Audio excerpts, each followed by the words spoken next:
Hello and welcome to Uncle Nene's Nerdcast. I'm your host, Nathan Fletcher, aka Uncle Nene. We've got a great show for you today. We're joined by a really incredible guest. He's got a really interesting background, two-time New York Times bestseller author, and also a thought leadership podcast called The Thought Leader Revolution. He is founder of eCircle Academy and helps entrepreneurs and coaches become authorities in their niche. I'm really excited to have him on the show. Welcome to the show, Nicky Billou. Hey, man, it's good to be here, Nathan. Thanks for having me on the show. Thank you so much. I'm excited to have you here. You have a really interesting, inspiring story. You've built an incredible career as an author, a speaker, a thought leader. Can you share a little bit about your personal background and some early experiences that maybe shaped your approach to success and leadership? Absolutely.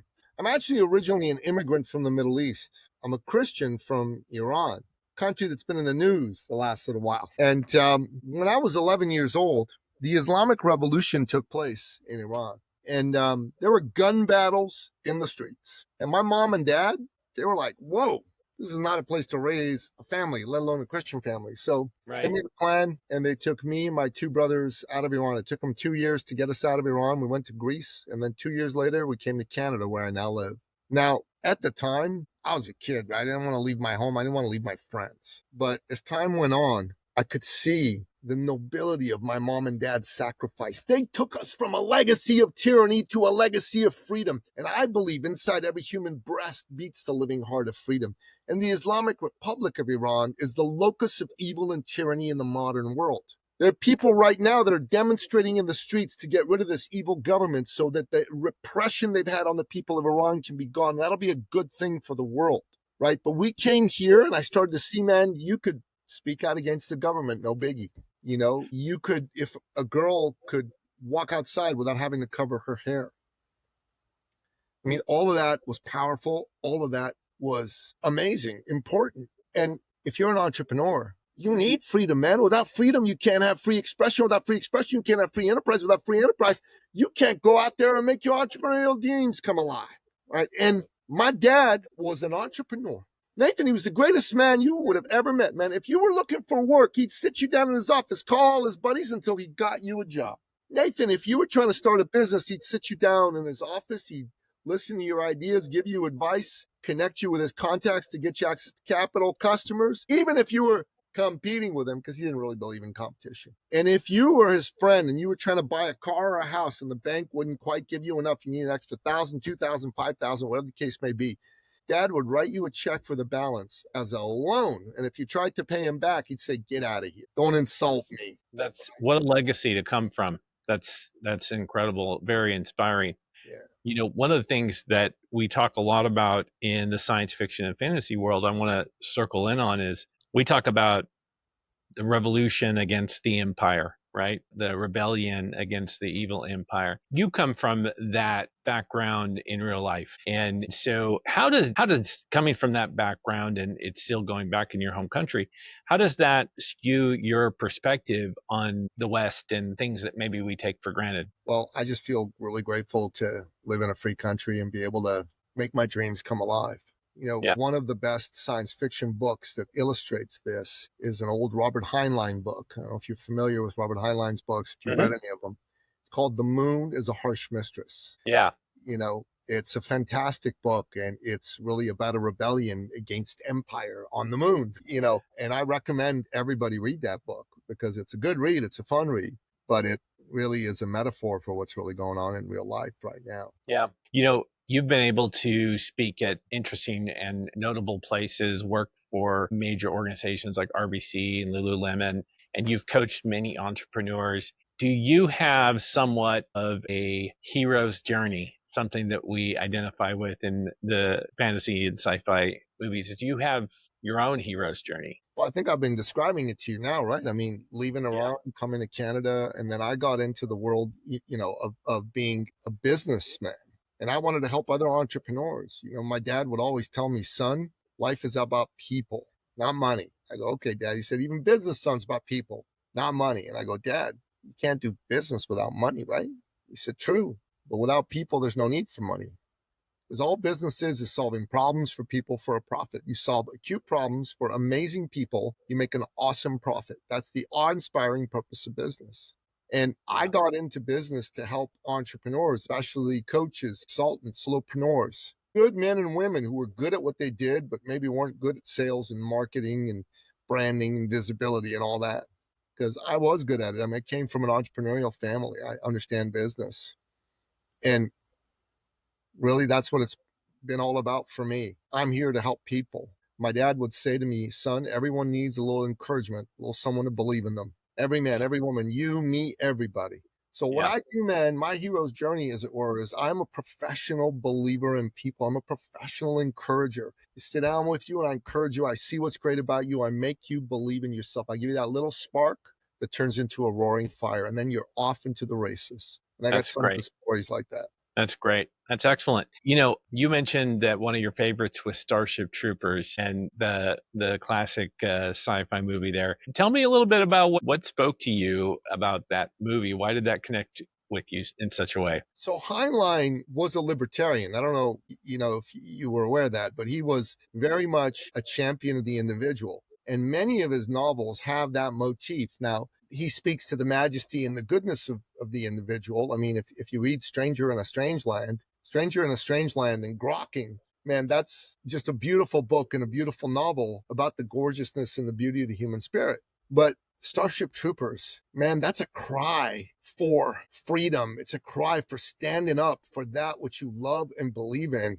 And the bugs represent evil. They represent the faceless, nameless forces of evil, of bureaucracy, of hatred, of indifference, of a complete sociopathic and psychopathic lack of empathy. And the men and women who fight the bugs, they are the greatest men and women of our society. They're the ones who stand up, fight, bleed, and die so the rest of us can enjoy the blessings of liberty. And I liked in that movie that only people who had served were citizens and could vote. I think we should do that in the Western world today. Only Yeah, citizens who served should be able to vote and choose our leaders. that's interesting. It's a movie that has a lot of themes, and the book, of course, as well. Um, in sci-fi fantasy, we often explore worlds of extraordinary challenges. When you face entrepreneurs and leaders that you talk to, these real world challenges become a grind. As you know, the joke is that when someone says, "Well, I want to start a business so I can make my own hours," the reality is those hours are all the hours. If you want to start your own business, it's not easy. So, what are some of the techniques that you do when you're working with these folks to help them be their own hero, to help them find the tenacity and perseverance that's required to be an entrepreneur? Great question. So let me tell you a story about one of my clients. This man when I met him, he was new in business. He was a personal fitness trainer. Good guy, really good guy. Kind of guy you'd want your sister to date instead of all the deadbeat guys she was dating. You know what I mean? Right. Yeah. But he sucked at business. He had 7 clients. He was making $1,200 a month on a good month, right? So he came to me because he wanted to do better. He had big dreams, big visions, big ambitions. So I sat with him and I said to him, Dan, his name was Dan. I said, Danny, tell me, who do you help? And he says, what do you mean? I mean, I'm a fitness trainer. I can help anybody. I can help them lose weight. I can help them gain weight. I can help them get ready for a wedding, whatever. And I said, that's why you're failing. He said, oh. I said, yeah, you got to narrow your focus. Try to be all things to all people. You'll be nothing to nobody. Mm. So he said, okay. So how do I do that? And I said, well, think. Who would you like to work with and why? So he said, give me a minute. It's okay. I got it. I'm going to work with doctors. Seemed out of left field. Why? He said, well, my dad's a doctor and I love my dad. I go, that's nice, but why else? He said, doctors make a lot of money, right? They pay me. I'm like, Danny, nobody wants to be working with you because they make a lot of money and they can pay you. I mean, that could be a reason you work with people, but it cannot be the dominant reason you work with them. Right. He said, no, I'm doing this. So he got a couple clients, but no big shakes.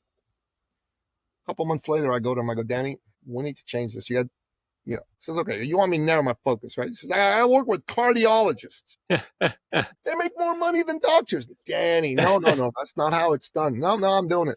He got no cardiologist clients. But what he did do is he met a guy who had a missing leg from a childhood accident, Paralympian athlete. And so good old Danny, I'm going to tell you right now, he went and he did great work with this guy. In fact, he got him ready for major international competitions, helped him win medals. Life is what happens, right, when God's laughing at you for your plans. He comes to me and he goes, Nicky, man, I got to apologize to you. I said, apologize? What for? He said, I didn't listen to you. You told me not to go after the money. I didn't listen. And you were right and I was wrong. I'm sorry. I said, all right. He said, you know what? I'm gonna go help people with missing limbs because I Mm, know what they're dealing with and I can help them. I said, that sounds like a great idea, Danny. Finally got it right.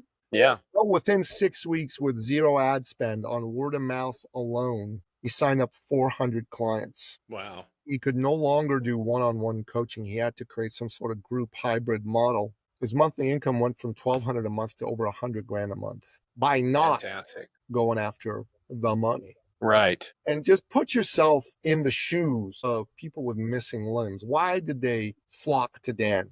First of all, nobody else was trying to help them with health and fitness. It was just Dan. Right. And secondly, Dan's message wasn't just, hey, I'm going to get you fit. We're going to lift weights. His Right. message was, I see you. You're just Yeah. as good as anybody else. You can do anything anybody else can do. And just put yourself in the shoes of a person with a missing limb. Probably not thrilled to be missing a limb.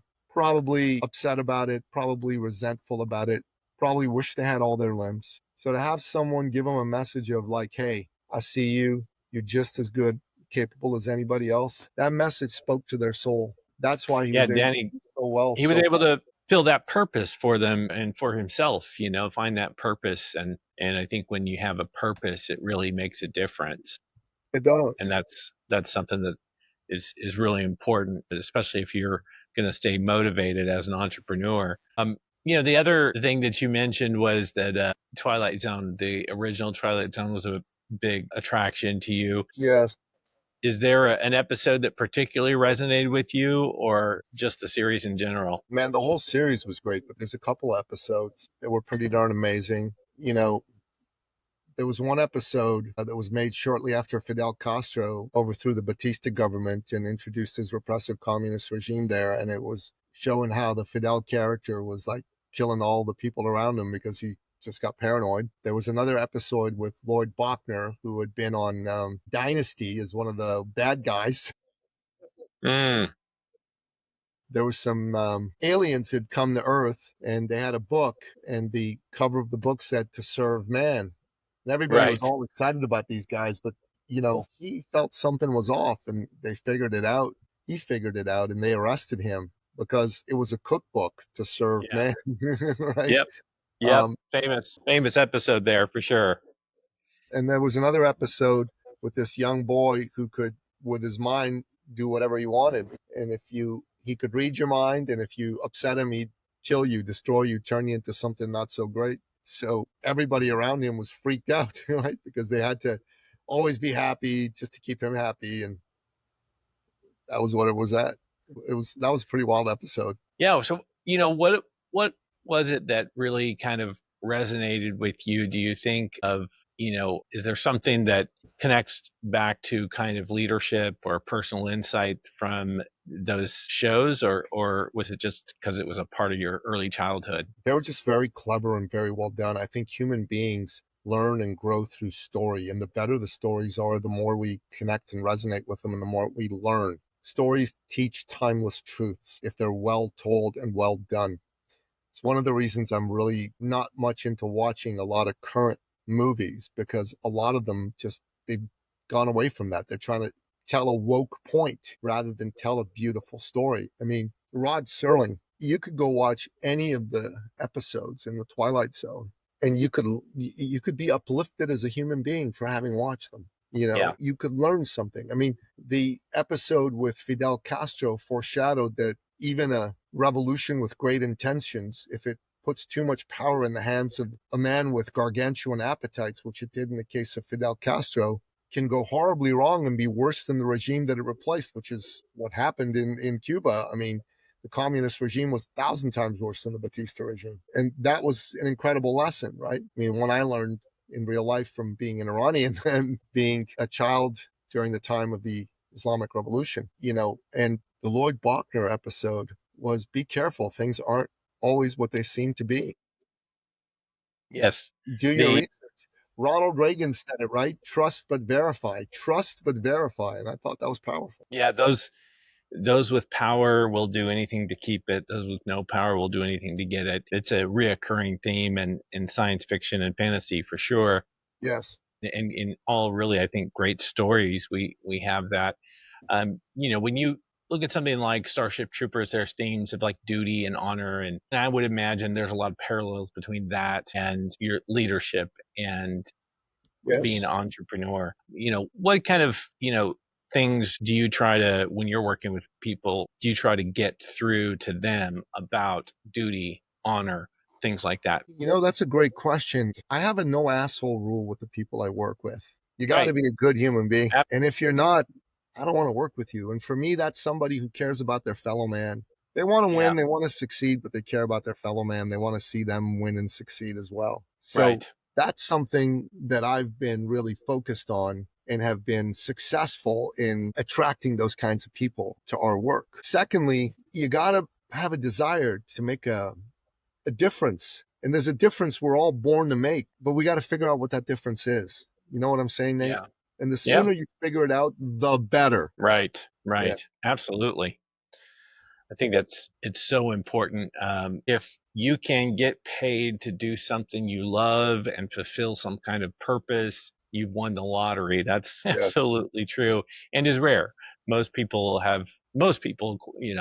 just have a job that pays the bills. Not too many people have the opportunity to actually fulfill a purpose, and that's important. It is. Many sci-fi stories, explore resilience, innovation, moral dilemmas. Is there like a story in your own experience working with someone where someone had a real moral dilemma that they had, and you don't have to give names, but that they had to face this moral dilemma and they had to find a way out? Is there something that comes to mind that you could share? Oh, that's a great question. I've had tons of clients come to us and say, and this has happened to me, should I work with this person? I could use the money, but I'm not sure it's a perfect fit. I'm not Right. sure I could Yeah. deliver this for them. Yeah. Or I'm not sure I like them and I want to work with them, but I could Right. use the money. Yeah. And my answer every time is don't do it. Don't do it. Let it go. God will provide. Yeah. You will attract the right people. And honestly, right now, I'm really blessed because we're attracting the right people. We're attracting just good humans. That's good. Humans. We're also attracting people, for the most part, that can pay. And that's important Yeah. too. That's very Yeah. important. Yeah. It's funny. I went to this, I don't know, maybe it was 10 years ago. I attended some sales training, and as I owned my own business, and the individual that owned the company that was doing the training, he was very clear that there's an interview process and he wouldn't hire just anybody and he wouldn't train just anybody. And he had companies that would try and hire his company to train their salesmen, and he wouldn't take the business because they wanted to be dishonest in their sales process. It was part of the way the entire company was set up, was to be dishonest, and he just couldn't do it. And I always admired that. I admired that because there's so much freedom of working in the honest space. It's not worth the cost of working in the dishonest space. And I think that is something that is very important when you're trying to grow your business. It is. It is. It's extremely important. I have a question. Your books, such as Finish Line Thinking and The Power of Connecting, they emphasize mindset and relationships. How do these principles, guide decisions as you go forward? The mindset, relationships. When you're trying to grow a business, what are those things that are most important? Well, it's interesting you mentioned relationships. I think relationships are the key to success in business, period, right? You got to build strong relationships with people. And let me tell you another story. So I had this client, his name was Carl Kramer. Carl used to be executive vice president at a large manufacturing concern here in Ontario, Canada. Loved what he did, but he got burned out, so he quit his job and he decided to become a business coach. And he loved being a business coach, and his hours were, cut in half. So he loved that too. He loved everything. except for the fact that his income took an 80% haircut. He went from Oh, 350,000 a year to 70,000 a year. yeah. So he came to me and he said, "Look, I just want to make what I used to make, but I don't Right. want to work as hard as I used to work."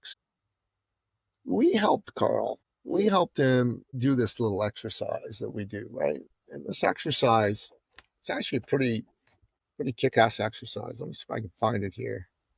There we go. It's called the ideal client exercise. Can you see this? Yes. Well, the reception isn't great, but I'm sure it'll catch up. So the first circle is the clients you get the best Yep. results for. The second circle is the clients you like working with, enjoy working with the most. And the third is the clients that are easy to deal with. Like they pay right away in full. They give you lots of referrals, no fuss, no muss. That's your Right. ideal client that's in all three of those buckets. So Right. we had him do this exercise, and he discovered his ideal client was a man, kind of late 30s to late 50s, lawyer, solopreneur, wanted to triple his income. So focusing on that, he was able to, within 6 months, take his income from 70,000 a year, which is just under 6,000 a month, to 50,000 a month or 600,000 a year. Fantastic. And why? Because he started to focus on the right people. Like, look, I know my ideal client. My ideal client is a solopreneur. They make less than $1 million a year.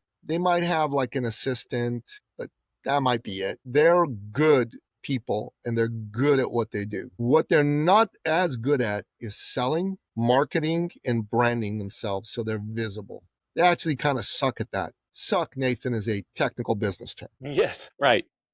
And so our excellence is we help these folks with their mindset to get their mindset so they believe they can 5 or 10-fold their income. We help them learn how to sell effectively because a lot of these people just don't know how. We hold their feet to the fire so they actually do what they have to do to sell. And then we teach them how to, market and brand themselves so they're seen as the go-to authority, the thought leader in their space. So That's this is great. kind of the thing that we do. Yeah. Now, if you came to me and you said, "Well, Nicky, can you work with manufacturing concerns HR department?" No, it's not what I do. Right. Right. I don't do that.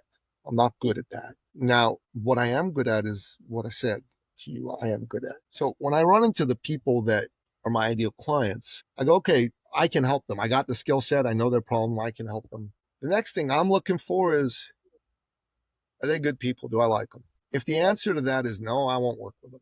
If the answer is yes, then I might work with them. And then at that point is, how ready are they to solve their problem? If they're ready, then I'll work with them. If they're not, if they're hemming, they're hawing, they want to take their time, I'm like, bye-bye, bye-bye. Yeah. Absolutely. You got to be willing and able. Absolutely. What are some practical steps that people can take to develop resilience, leadership, authenticity? Well, develop authenticity, man. That's a hard one, man. You got to just make a decision to be real and not full of shit, right? Yeah. I don't know. That's a developmental thing. Develop resilience. I think when you go through life and you get knocked down a few times, if you keep Yeah. getting back up, you'll be resilient. You know, Yeah. And there's no replacement for experience. The no, only way to get experience is experience. yeah. I mean, Yep. right now I'm going through an interesting thing. Amazon, out of the blue, decided to suspend my accounts and then cancel them, and they won't let me speak to anybody. It's all being done by email. Interestingly enough, happened after I spoke on major TV program about Iran. So I'm wondering if that has anything to do with it. And Really? Huh. I am pushing hard to get my accounts reinstated because, all the books I've written, I don't own my royalties right now. They're taking all my Wow. royalties. Yeah, it's pretty crazy, man. It's pretty crazy. But the truth of the matter is that as a result of this, I'm being forced to learn how to be a little resilient and push back. And I'm pushing back, like taking what Yeah. they're telling me. I filed a complaint with a governmental body.